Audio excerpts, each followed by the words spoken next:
Hello there, Kyle Katarn here. And the Bendu in the middle. Coming back for another reaction to the Acolyte. Shoutouts to Nerd Chronic for editing this reaction for us and sneaking it past the Disney blockade. We're on episode 2. For a brief disclaimer, we have already watched this episode. Bendu has seen it once. I have seen it twice. This will be my third time seeing it. Very, very excited. Just because we've already watched it doesn't mean we can't react to it, because there's plenty of observations to make. Like, hell, in the previous episode, I noticed things that I had not seen the last, 3 times that I watched. We fucking saw a cell cap! Yeah, I know. It's nuts. We fucking saw a cell cap. We had no idea. I got so excited. I can't believe I missed that in the theater. I mean, there was so much other stuff going on, though. So, I give myself a break there. But, yeah, super excited. Episode 1 is off to a great start. Let's just dive right into episode 2. This reaction was edited by Nerd Chronic to comply with fair use, which has been trimmed down to 10 minutes long. A lot of the reaction is missing here. If you want to watch the full-length version of that reaction, though, it's available on Patreon. There's a link in the description of the video to the Patreon page, so go and check that out.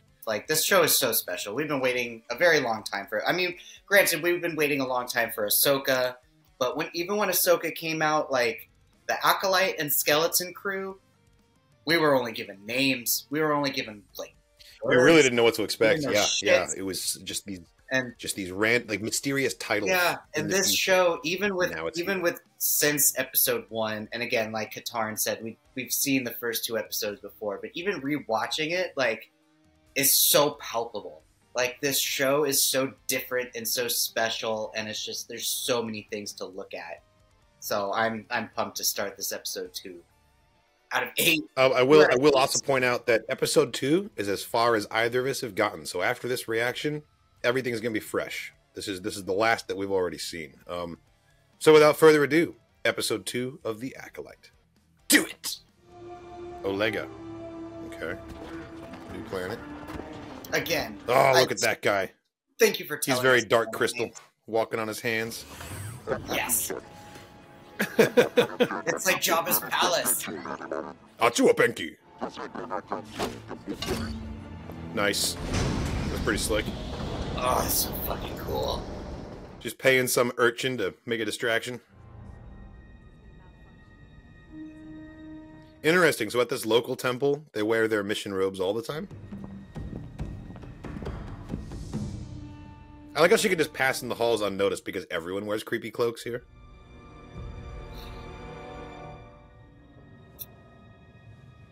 If I could do that, every day, all day. Bro, all day. I would never leave the house. If I could just let go my earthly tether and enter the void. Master Torben. Dude, it's so good. It's such a Legend of Korra reference. Guru Lahima right here. How are you gonna fight someone who's meditating? That's so not cool.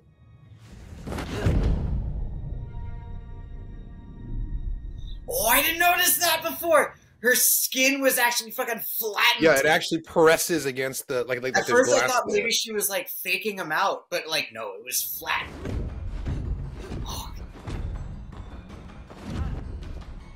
Oh. God, it's so sweet, dude.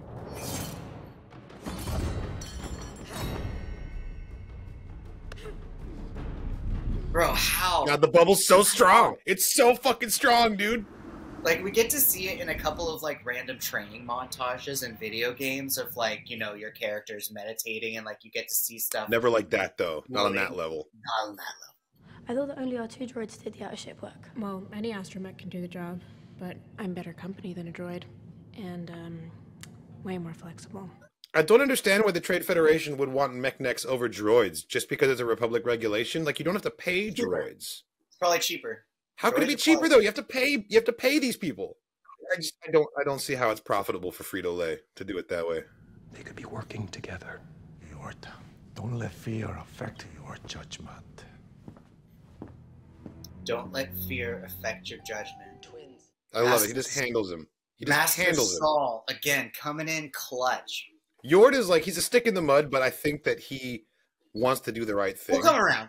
He'll have a Sokka moment. Exactly. He'll have a Sokka moment and he'll come around. Set a course for Olega. Oh, Olega. Torben is on Olega. We're not escorting the prisoner. She's not a back. prisoner, bro. Osha is coming with us. Osha is not. The Jedi agree with me. Setting course for Olega. And that's the end of that. Oh, this is a great marketplace. Look at this. The marketplace, bro. Look at all the aliens. God, it's like Batu, but better. Chimere? It's a cool NPC name. Is that Jason Mendoza? I love it. Jason and Pillboy are both in Star Wars now. So did you kill the guy? I was this close and I couldn't land a single blow. And it was awesome. And if you think a sleeping monk is tough, good luck defeating a Wookiee. Oh, that's right. Can't wait to meet Kelnaka, dude. The Jedi justify their galactic dominance in the name of peace. And peace Is a lie, I know. What if this guy's the Sith Lord? And he's just like being super incognito about it, you know? He's all casually quoting the Doctrine to her right now. I mean, that would pay homage to the whole Darth Jar Jar. Well, I mean, like, he's so unassuming, right? He is, right? He's so just like, oh, I'm just some guy, I'll make a poison for you, but like, what if he's secretly pulling the strings? It's very Sith. You never fucking trust the apothecary. Are you fucking kidding me? Yeah, I don't know. I think there's more to this guy. Thank you. Absolutely. Because why would this be her accomplice, you know? What is that? I got this in CorpSec. It was a crazy night with some of my crew. And you hate it. Aw. It doesn't matter what I like. Nope, confirmed. He hates it. What happened that night wasn't your fault, Soul. I've told you that. You did. What night? The night of the fire? Yeah, the night of the fire. When May allegedly killed everyone, but I don't know if that's true either. That was a lesson you tried to teach me many times. To accept what I'd lost. And I wasn't a very good student. Perhaps I wasn't a very good teacher. God damn, he's got so much humility. He's the perfect Jedi. It's the perfect Jedi, goddamn yeah, dude. He is. He's the perfect Jedi. He has so much compassion and understanding, but you can tell he's tough as fuck. Like, we haven't seen him in action, but you know he's going to be able to handle it. He's gonna bring down the... Yeah, dude. Oh my god, look at these ruins. Okay, we're on Oleg. We're going to get to the bottom of this now. They're so fucking cool looking. But before the gatekeeper droids failed, they caught this little scandal messing about our portcullis. I don't trust you purely because you look like somebody. I know why you took the Barrage vow. Barrage vow! You thought this Dude! life would give you the peace you seek. That's a reference. Barrage Sylvain. Confess your crime to the Jedi Council. Okay, so he hasn't spoken in 10 years. So the fire was 10 years ago, and then Osha left The Order 6 years ago. Right now. From me. No, the fire was 16 years ago. And then Torben took his vow of silence. 6 years after the fire. After that? Oh, he's awake. Oh, shit. Oh, Shah. Oh, and Yord noticed. Of course he's watching her like a hawk. He doesn't trust her yet. We thought we were doing the right thing. Holy shit, dude. He just took it. He just took it. Like, what went down on Brandok, though? Like, why would he feel that guilty? No defense made whatsoever. No justification. He's just like, we thought we were doing the right thing. Drank the poison without a second thought. Like, that's intense. What's intense is... Oh, God, and now she's going to be found holding the poison in front of a dead guy again? Like... What's intense is the scar on the eyeball. Yeah, what happened to him? Do not move. Maybe start explaining. Uh-oh. Gotta turn myself off. She didn't do it. My sights were on her the entire time. I followed her when she broke off. That's right, Yord. Step it Bro, up. you could have came out like half a second sooner. Oh, so there were no signs of struggle. He took this poison willingly. Why would Master Torben kill himself? This is Bunta. From my Like the home Bunta planet. Classic? Oh, it's just another connection to May. Got it. Bunta is a poison. I'm telling you, Sister look and at this I were dude. taught to use it in hunting. Everything about him is an If it's act. distilled, its effects are The way he's dressed, Oh, yeah. the way he's like shambling through the streets, like it's 80s all a cover. Yeah, no, I think he's That's not a secretly the regular Sith guy. Lord. I don't know who that guy is. Jackie stays on lookout, and I will confront this imposter.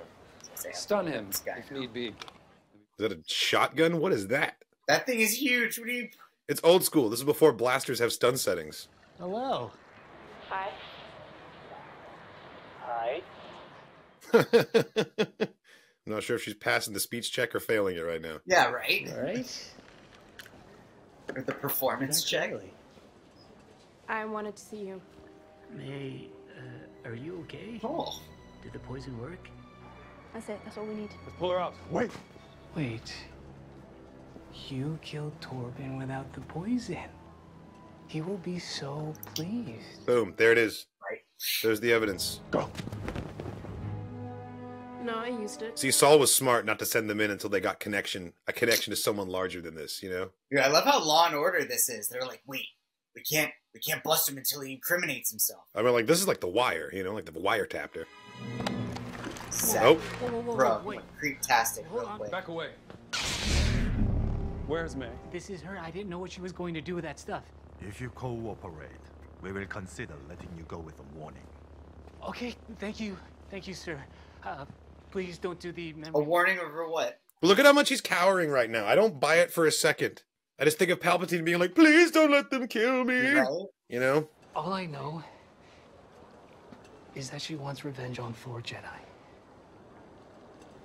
So it is, okay, so it is a 4. I wonder if Saul was totally just trying to, like, give him a Super Troopers head game there for a second, or, like, if he was trying to read his mind with who is he. I have a bad feeling about this. I think he just tried asking him directly. Or this is a trap. You'll stick to the plan. Do not interfere. Master Saul wants to face her on his own. I love the way she talks to him. Like, she's a Padawan and he's a knight, and she's telling him, don't interfere. The writing is great. It really, like, shows you what their whole relationship has been before the start of the episode, you know? We both knew this is where this trip was headed. I didn't know you were still so angry. She killed my family. Let it go. You are not my master. I do not need your permission to go out there and confront her. Can't let that shit go too quick. You want revenge. Look what revenge has done to your sister. Yeah. I couldn't save her when you were children. Let me try now. Have faith in me. I do. I have so much faith in Saul, dude. I have so much faith in you, Saul. So much faith in Saul. We're about to get fucking friendship bracelets. Hey! Oh, shit. Here we go. The confrontation, bro, and it's only episode 2. Torben? Just a warning shot? Why just a warning shot? I know, she, like, stopped his approach, but then she approached him. She was like, no, I need to attack first. God, his movements are so deft, he's just dodging everything. It's because he's looking, he's watching. Dude, he's like when Dooku was training Grievous. Nice. Oh, she's now, doing the fight this big choreography thing. is great. It's so fast. Oh, you gotta be quicker than that.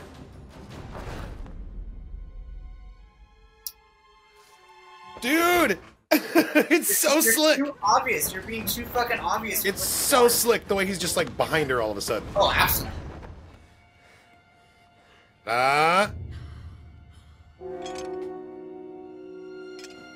So slick, dude. So slick. Your master has failed you. Tell me, who trained you? It's just me. I love it. Your master sucks. What's his name? Yeah, dude, exactly. Your master trained you like shit. What's his name? I love it. He's not even worried about it.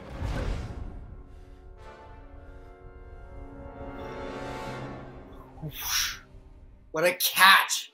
What a fucking catch. He is so in control. Like, this is a Jedi Master right here. Has taken great pains to hide his identity. Even from you. Okay, so May doesn't know who the so Master Saul, is. Bro, Saul knows how to read minds. That's dope. He's got the Kylo Ren power. He's got the Kylo. Osha is alive. You lie! Nice. Good job, Yord. The acting is so fucking good in this show, dude. Like, honestly, the performances are great. Just is bringing their A game. You are under arrest. You're under arrest.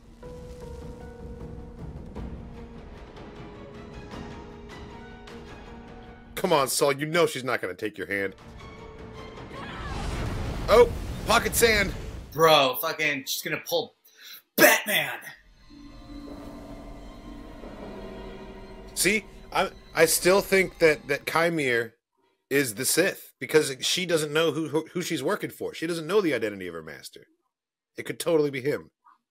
That's true. That's true. They're totally doing like the cartel sort of a thing. That guy walked fully into her path. She was looking behind her, but he should have seen her coming. If I wasn't running right now, I'd beat the shit out of you for hitting it. Okay, at least he's nice. Oh. That Abednego, poor dude. That's what you get for stopping and checking if the pedestrian you just hit is okay or not.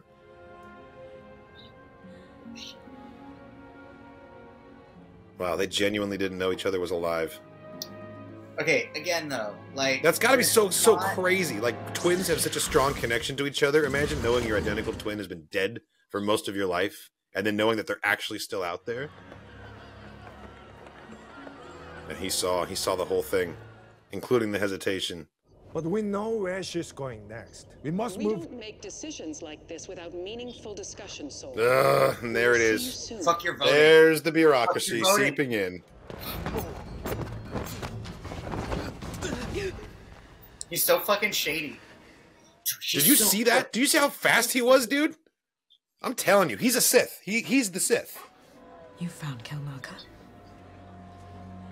Wookiee Jedi. Oh, she's alive. Let's go. I know. Let's go. Jedi. He's gone. Come on. Come on. I love that random local Jedi who just like fully didn't like bungled his task. He like stopped to talk to someone and like, dude, look at these woods. Look at these woods. Oh, look, Pollen, your favorite. It just hurts looking at that. Que puta de seta.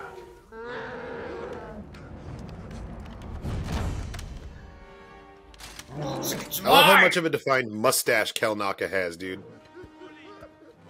He has way more of a mustache than Chewie did. But a top knot still. So he's living in this wreck. So fucking cool. He's like living in seclusion out here. This is so fucking cool. You can't end there. We need more. Come on. That was fantastic, dude. That was fantastic. Fucking genius. We are fully in it now. 2 episodes in. Fucking genius. You have now seen everything that we've seen. Episode 3 is a total mystery. We really don't know where it goes from here. Fucking that was genius. awesome. That was awesome. Starting right in the beginning. Dude, the Barash vow from Barash Sylvain. That's Porter Engel's sister. The Guru Lahima reference, just like floating there in this impenetrable force bubble, and she's doing everything she can, and just nothing will. She couldn't even wake his ass up.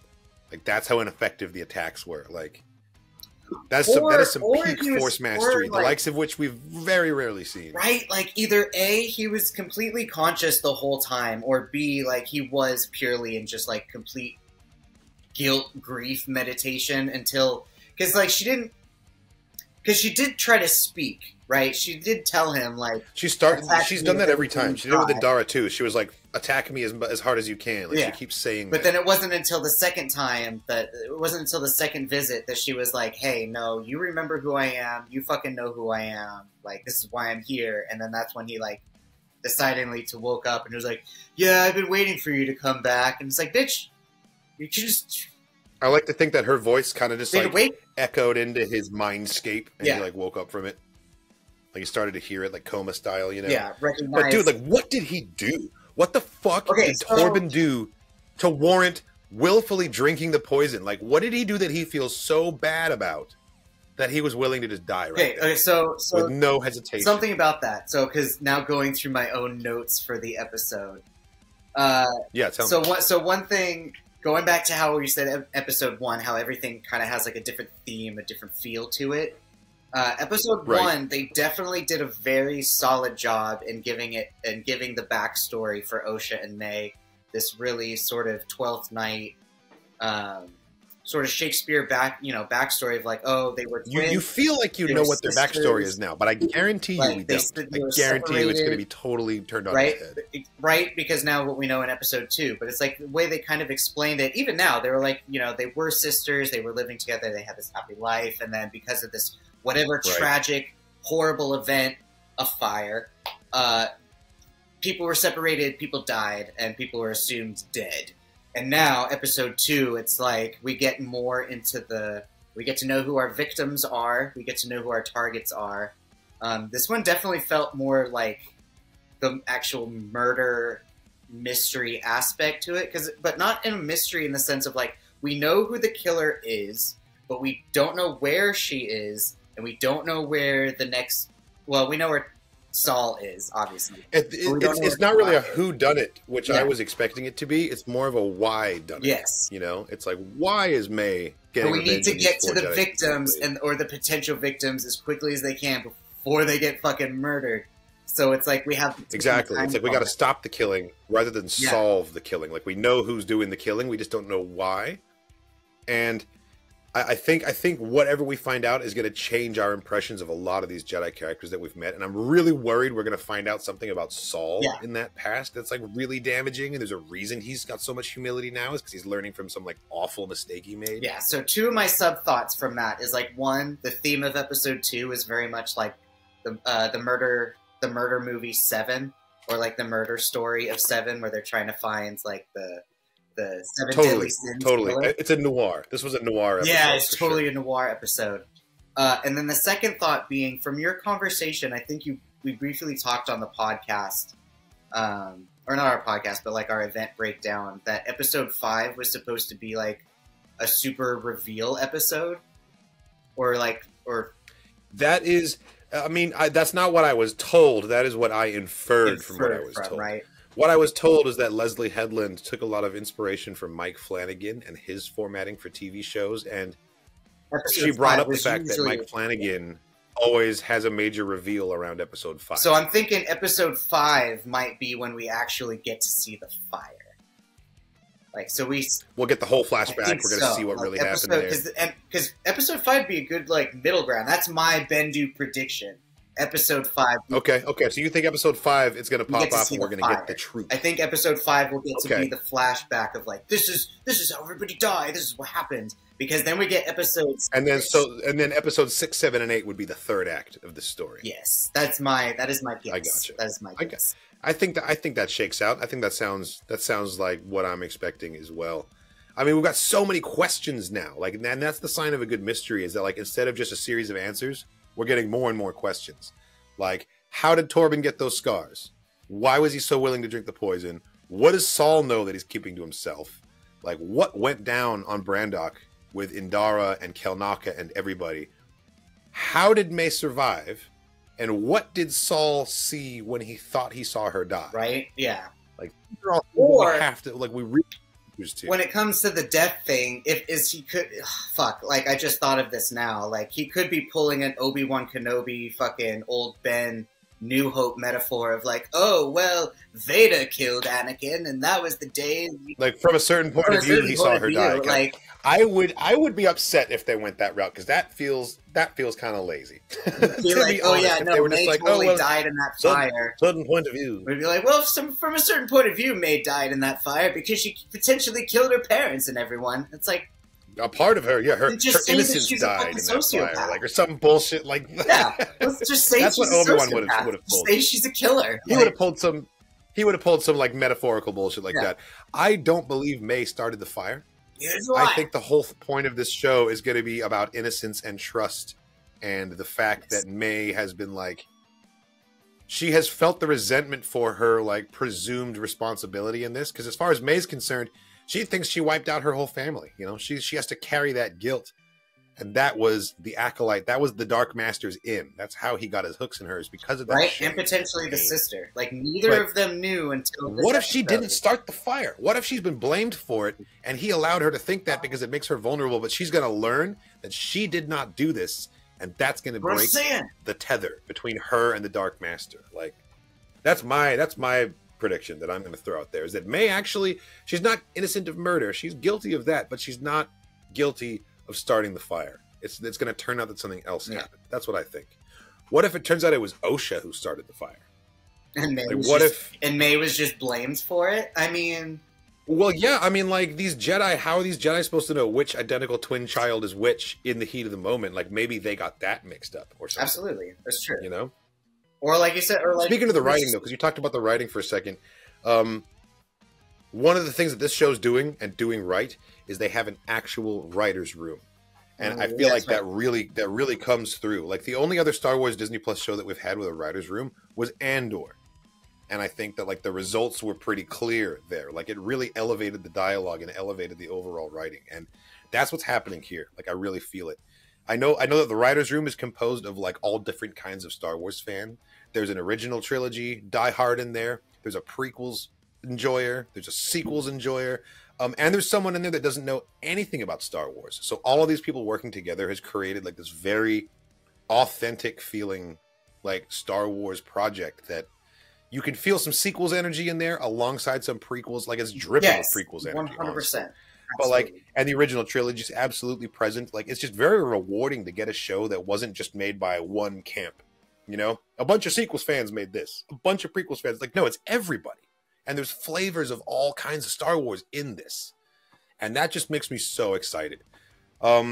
We are at the end of our reactions. We have caught up with everything that we've seen. So next week, when we come up here and react to episode 3 and post that reaction for you guys, that'll be a brand new first-time reaction. We have no idea what happens next in the story. And I can't wait.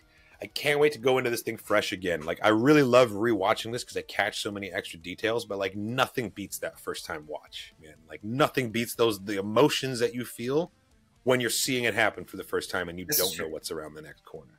I can't wait for that. It's going to be so much fun. Which also, like, kind of, as we touched on with episode 1, as we go into episode 3, it will be our first time. But as we've noticed with Star Wars Visions, as we've noticed with, like, a few other recent projects, Mandalorian, the rewatch value and the quality of the rewatch is so, like, thick and, like, it's I rewatch all of the Disney Plus shows, and I do it all the time. Like, I was just watching Ahsoka last night, actually. And, like, the costume detail that Ahsoka has. Like, again, something else that I kind of wanted to touch bases on was that the fact that we were able to go to the premiere and that the fact that you had the absolute amazing opportunity to go to Lucasfilm headquarters, like, Ahsoka, unfortunately, was kind of hit in a turbulent time during the SAG-AFTRA strike, during the writer's strike, that they didn't quite get the opportunity to get the promotion that they could have deserved. And probably we didn't get actor interviews, we didn't get a red carpet premiere. All of that stuff was kind of missing from Ahsoka's rollout because of the strike.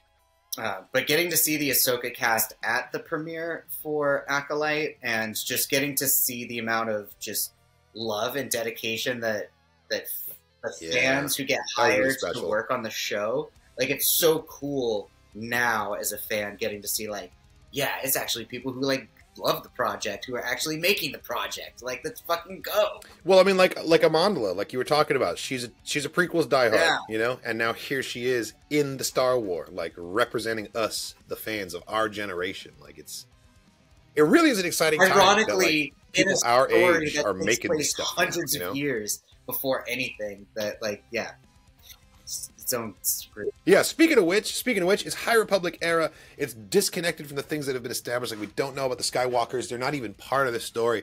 But there are a couple legacy characters that are kicking around in the High Republic. Yoda is out there in the galaxy somewhere. He's definitely around right now. Even Plo He's 900 by the time of Return of the Jedi. And this is only 250 years ago, give or take. So, like, he's there. Yariel Poof is still around. Ornaconda Farr is still around. Dooku will be born shortly. Chewbacca theoretically might even be, like, a cub. Yeah, Chewbacca would totally be. He's around. Probably a newborn. Man, Chewbacca and Kelowna like, his big brother even know each other. His big brother I'm assuming his big brother, at least the Wookiee that was in Commands that we got to see in Revenge of the Sith, the one that had, like, the gray mutton top. Chief Tarful. Yeah, and, like, the big armor. Like, Chief Tarful's that's just his community leader. His dad is Attichuk, and he doesn't have a brother. But he's totally fucking alive right now, though. So it's like this, you know, it's like it's still. Yeah, Tarful. Yeah, it's like when we got to see The Hobbit, and we get to see Gimli's dad randomly, and it's just like oh, cool, we get to see these semi-connections, but nothing that directly affects, like, oh shit, this rock fell down, and that's why we get to see it here, sort of thing. We do get to see the Jedi fucking up. We do get to see the Jedi fucking up and falling amongst. We see the start of the bureaucracy. We see the start of the red tape. The start of, like, because the Jedi are just, they're tripping over themselves, trying to be cautious and be respectful. But like sometimes action is what's needed. Yeah, action. This is the start. This is the start. Well, the thing is, like, it's been centuries of peacetime, you know, and so for that reason, like, they are very wary of starting conflicts because they want to keep their streak going, and so they're like, you have to double, triple check all information before you do any sort of a conflict engagement. Like, you need to file this paperwork, threat assessment, discuss in a committee, like. Yeah, I guess it's what threat assessment would be the phrase, or at least, like, I know it. Well, I mean, honestly, I feel like it's a liability issue for them more than anything. They're like, we don't want to make a problem that could reflect poorly on the Jedi Order, so we're going to really think this through before we act. Which makes sense. They are a monastic order, and being kind of meditative, like, that's definitely comes with the territory. But like, in a rapidly evolving emergency crisis situation, you don't have time for a committee. You got to dive in there, and you got to do what must be done. So I think that this is one of the ways that, like, the Jedi Doctrine is going to hamper their efforts. And it's going to be interesting to see how Saul responds to that, because Saul has, like, already set himself up as kind of a maverick. Like, he's got that Qui-Gon energy big time. And we know Qui-Gon didn't really give a shit what the council told him to do. No. He was like, okay, well, respectfully, you know, I hear you, but I'm going to follow the will of the Force, because we're Jedi, and that's what we do. And you can get fucked. And then he goes to Tatooine, and then he trains Anakin. And I totally see Saul saying to Vernestra, in a much more polite way, of course, because he's Saul, being like, I need to see this through. You can discuss this till you're blue in the face or until you're greener in the face, I guess. But like, the Force needs me to go do this. This is what I'm going to do. That is something that reminds me that, like, because everyone in episode 1 very quickly, even his own Padawan, just assumes that any negative thought or any, you know, I can't think of the word. Any dissent. Any thought that he has that goes back to the past, or anything that goes into Osha or May, like, everyone just sees, like, oh, that's an attachment. Oh, I see you have an attachment. It's like, no, dude, I'm still they're so quick to condemn him for showing that level of compassion for someone. Well, like, it's not even that, though. It's like, because he's supposed to be unattached. He's supposed to be colder than that. But it's not an attachment if it's still something that you're trying to learn from. Like, if you're still trying to figure out, like, if you still don't feel good about a decision that you made, it's not an attachment. Then you need to examine it some more, and you need to find out why. Exactly. Yeah. So, if anything... And that's what Saul said. He was like, yeah, like, lessons, memories are lessons, and we need to dwell on the past, so we're not doomed to repeat it. Yeah. So it's like, it's not that I have former feelings, and I'm, like, stressing and longing for this person of, like, oh, I really wish they didn't leave. It's more so of, like, damn, what did I really do? Or, like, damn, what could I really have done better? Like, it's not an attachment. That's, it's like, the difference between being, like... And then, it's the difference between being, like, fucking up in your feelings and, dude, like, oh, what about attachments? What about attachments? It's like, what do you got fucking Master Torben doing? He's just like, oh, I feel guilty, so I'm just going to fall asleep and meditate and just, like, give the appearance that I'm this oh-so amazing Zen master because I'm detaching from everything. I mean, yeah. I mean, like, he took that Barash vow because he couldn't handle himself. Yeah. He couldn't come to terms with what happened. That's ego. And like, yeah, it is kind of, I mean, like, I don't know if I'd call it a cowardly move, but he's hiding from it. He's absolutely hiding from, you know, his own past and from a reconciliation he knows is in his future. He just shuts down until it's time, you know? Barash vow. And then the first words he says to May, he's like, I've been waiting for you. You know? Like, you know what it makes me think of, actually? He makes peace with the guilt, right? Theoretically, he's like, exactly, he does. I'm not suicidal. He knew it was coming. But, like, I am, you know, seppuku, I guess, right? Theoretically. It's interesting that it totally felt like that. The thing it actually reminded me of is that scene in V for Vendetta when he kills the scientist. Yeah, that's true. Do you remember? He sneaks in. She wakes up and he's in the room and he gives her the Scarlet Carson, and then she, like, super apologizes for her role in what happened and was like, does it make a difference to say I'm sorry? And he's like, absolutely. And she's like, are you going to kill me now? He's like, I killed you 10 minutes ago. Like, that was fucking it was fucking brutal. But, like, about that. The energy, the emotional content of that scene was totally there with Torben and May. The way he was like, No thoughts of his own defense, But self-preservation. He was just remorseful for what he'd put her through, and he took ownership of it and was like, "We thought we were doing the right thing, but we did this to you," and then just down the hatch. Like that was wild. Yeah, I have to know what went down on Brandok to cause a Jedi Master to like take a Barrage vow, first of all, for 10 years, but then just off himself for like atonement.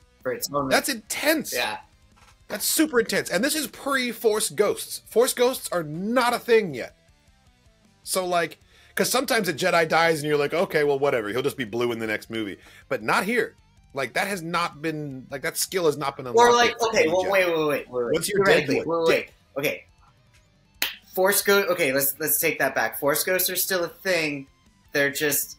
on the Sith perspective of, like, they're trapped in holocrons. They're like genies. They're either trapped in holocrons, or they're trapped in a sword, or their spirit is trapped in an object. Cough, cough, Mark. But that's not the same thing. That's not the same thing. That is a Force manifestation of a vestige of your essence. That's true. That's fair. That's a fair point. I was just saying. Wait, that is a vestige, like an aspect of a ghost. It's not like inside a corporeal object. Yeah, that's different than Qui-Gon being able to manifest anywhere he wants and to have his full thoughts, personality, and memories. That's true. The holocron, little Sith Lord dude, can tell you everything you need to know about like 5 topics. That's true. Yeah. If you ask him a question outside of that, he'll be like, error, and just like turn off. Sorry, bro, not programmed. They're like Wikipedia articles, and they're very thorough, but only on those subjects, and that's why they have rows and rows and rows of holocrons in the Jedi library. Because if you could fit all that knowledge into one fucking holocron, then why wouldn't you? You know. And it's not like you're completely copying the consciousness of said Jedi or said Sith. Right. It's just a sliver. It's just a sliver of them. You're taking a selection, and you're taking that essence in the Force, and it's like an echo of that. That's different than a Force Ghost. A Force Ghost is when you die and you become part of the living Force, and you're able to manifest yourself back into a physical form. Absolutely. Which isn't that does not exist yet as a technique in the galaxy. It's coming, but like, and ironically, it's going to be Qui-Gon. You know, who's very close to like what we're getting with Saul right now. Like, I wouldn't be surprised if we could trace his lineage down, and his Padawan was Dooku, and then Dooku trained Qui-Gon. You know, that would be wild. If just like Saul establishes this long line of mavericks that serve some great the Force first and the Council second. Wow, I mean, yeah, dude, Force over the Council every time. Like that's his true master is the Force. That's true. That's I dig it. I dig it. Man, Star Wars is so back. We are so fucking back, dude. This show is basically like Andor with lightsabers. It's very like we're actually just getting like the diving into the Force philosophy. Like I love it. It's Jedi centric, but the lightsabers are so sparingly used. You know, we've seen 4. Like even in this episode, we only saw like 2 or 3 times, and it was Yord's. Well, okay, so we saw Yord's saber. Yeah, Yord's fucking flashlight saber again, and then we got to see the Dark Master. We got to see the Dark Master's red saber. Also, I love the fact that we're 2 episodes in, no one has said the S word. No one's mentioned Sith. No one said Sith. No one's had a reason to. No one's had a reason to. As far as they know, the Sith are long extinct. Everyone's just been like, we think the Jedi are full of themselves, and we think they're funny because they're so full of themselves. So we're going to prove them wrong. Well, we don't know that the Apothecary. We don't even know that they think they're Sith. The Apothecary dude did kind of quote the Sith code by saying peace is a lie. But like, I mean, there's only passion, right? But no one said. But it's possible he doesn't know that he's a Sith. It's possible that he doesn't even think of himself as a Sith. He's just been taught that code as a life philosophy. You know what I mean? Fair point. Like at the end of the day, doctrine is just doctrine, and unless you put a specific label on it, you could be anyone that believes that. Fair point. So the fact that this Dark Master is concealing his identity from his very apprentice makes me think that he's also concealing the true nature of like his alignment and his philosophy. So maybe he's like told her what he's all about, but never used the S word, and so she doesn't actually know he's a Sith. That's fair. I mean, it's honestly, it's an assumption on our part that he's even a Sith. We're assuming that it's going to be a Sith thing, but it could be any sort of unaffiliated dark side Force user thing too. Exactly. There's like visions we've seen before. I mean, but no, you're right. With Chimera actually reciting part of the code, it's got to be Sith, though, right? It's got to be. But like you said though too, like doctrine is still doctrine, and like everyone still has different political enemies. The fact that they did have the red saber, I mean, yeah, and that point still stands, but they're not going to muddy the waters that much. Yeah. If motherfuckers saying peace is a lie, it's got to lead back to the Sith, right? There's something else I was just randomly fucking thinking of. I don't think they can detach that from the Sith entirely. Like, you're right, doctrine is doctrine, but like for this show, for the casual audiences, I don't think that they would gray that up too much. They're going to make a direct line from that doctrine to Sith practices, I think. That's fair. It's a fair point. Damn, there was something else. Did you have anything else you wanted to add? I did, but then I totally forgot what it was. I don't remember. You didn't write it down in your notebook? Because it was a thought that just came up. So the thing I do, the last thing I have in my notebook is that similarly between episode 1 and episode 2, I do really love how with scene transitions, they're doing a really excellent job of specifying, all right, okay, you see purple, this is going to be a murder scene. So it's kind of just like how in Paranormal Activity... It is very color-coded. Yeah, right? It's very color-coded. Just like how Paranormal Activity, it's like, oh, cool, we're looking through the camera's point of view, we're going to see some paranormal shit. It's like, oh, cool, we see May wearing mask up, hood up, we're going to be seeing some murder. Sounds fucking great. It's murder time, and then we see the panel, and then we see like a bright color and something. It's like, oh, cool, this is our Jedi chapter. Sweet. But it's like they're doing a really There have been some very cool, like, subtle visual cues to help, like, cue you for that sort of stuff so far. Yes. I think the look and feel of the show is fantastic. Like, they've done a really good job of setting it apart as a time period. Like, I feel like you could watch this without any context, and you'd be able to kind of figure out that it doesn't take place in the original trilogy just from, like, technological differences. The architecture is slightly different. The garb, like, the clothing is very, like, indicative of a specific point in time. It's very... elf. It's very Rivendell, actually. It's very it's like if the Jedi Order were a bunch of like medieval elf missionaries. Yeah, that's kind of what it feels like. It's interesting. It's very funny. And I mean, and there is a full established republic. It's not like it's in its infancy or anything. And they have a chancellor. It spans many worlds, but like it's still kind of insulated. And like the Outer Rim is kind of like this frontier, you know. And the Jedi are like the last. Well, like, they're not really the last, but the first and only line of defense for, like, civilization. And that's why they're, like, that's why there's random Jedi outposts and, like, local Jedi temples in these places. And, like, they're trying to, like, keep the peace, you know? Right? Or, like, at least they're kind of, like, the John Constantines of, like, each individual planet. Of, like, oh, you have some weird spiritual thing? You should talk to the fucking local Jedi. Or, like, oh, you have some weird creature killing your livestock? Like, or, like... your fucking trees are talking to you? You should talk to the Jedi. You know, like, but if local bandits are stealing your shit, then like, yeah, then you talk to the local sheriff. I mean, if the trees are talking to you, lay off the death sticks. Yeah, that too. That's probably what the Jedi are going to tell you. Yeah. But like, yeah, no, you bring up a good point of like, because we saw this a lot in Clone Wars of how, and this reaction has gone very long, but oh well. Like, localized governments and having localized armies was a very high thing. And then like I guess the Jedi have been the only between planetary, like not even a governing force, but they're just like they're an authoritative force that we've been able to see throughout. They're like an outreach organization. Yeah, exactly. They are an outreach. But they're like an armed outreach thing, you know? We're here to help you. We heard you had a famine. We brought you some food. But we are armed to the teeth, and we will kill anyone who tries to stop us. Okay. So that was that's my closing. For my closing thought, actually, of episode 2. Go for it. Yeah, kind of like what we were saying before, with little kids learning how to use telekinesis, or when you got Saul, who has the ability to read people's minds. If you're going through trauma, if you're angry, if you're not sure about something, you probably don't need to be taught how to use superpowers. Because we really don't know. Well, I feel like they got to drill the emotional restraint into you before you get to learn the telekinesis, right? Right? Maybe. I don't know. Like self-control's got to come first before you learn how to snap someone's neck with your mind. Unless you accidentally start snapping necks, like even Grogu, like, you know. I mean, I'm sure that's happened at least once in the galaxy, but that feels like an X-Men story more than a Star Wars story. Probably. That's probably some Imperial mutant doesn't know their own powers, like spying. accidentally kills the neighbors, and then Xavier comes and whisks him off to the school. Like maybe that's happened. Like a Jedi's accidentally like murdered someone with the Force, and he was a baby at the time, and then the like fucking Kiadi-Mundi shows up, and he's like, "Oh, don't worry, I'll take care of him." Like, right, like, oh, I'll take him behind the barn, don't worry, and then they just fly off. Or Luminara will show up and be like, "Oh, he killed some people. Whatever, it's the will of the Force." Yeah, she'd be like, "Don't worry, here's a Hot Topic gift card." Like, get over it. Be like, it was the will. It was the will of the Force. Honestly, if it wasn't for their sacrifice, if it wasn't for their death, we would not be here to be able to train this child to better themselves.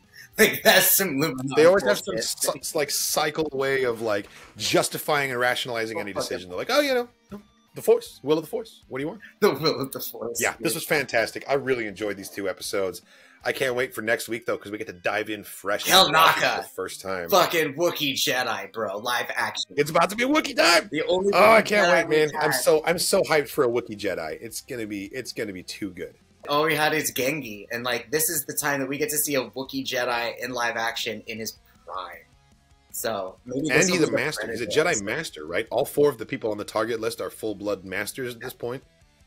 It's true. So yeah, dude, Wookiee Jedi master. I can't wait. Ripping arm. Thank you so much for watching, everybody. I hope you enjoyed our reaction to the Acolyte episode 2. This reaction was edited by Nerd Chronic to comply with fair use, which means you're not getting the full reaction. You're only getting 10 minutes of this. If you want to watch the full-length, uncut version of this reaction, it's available on Patreon. There's a link in the description of the video to the Patreon page. Check it out over there. Support the channel. Help us do what we do. Thanks again, and as always, may the Force be with you.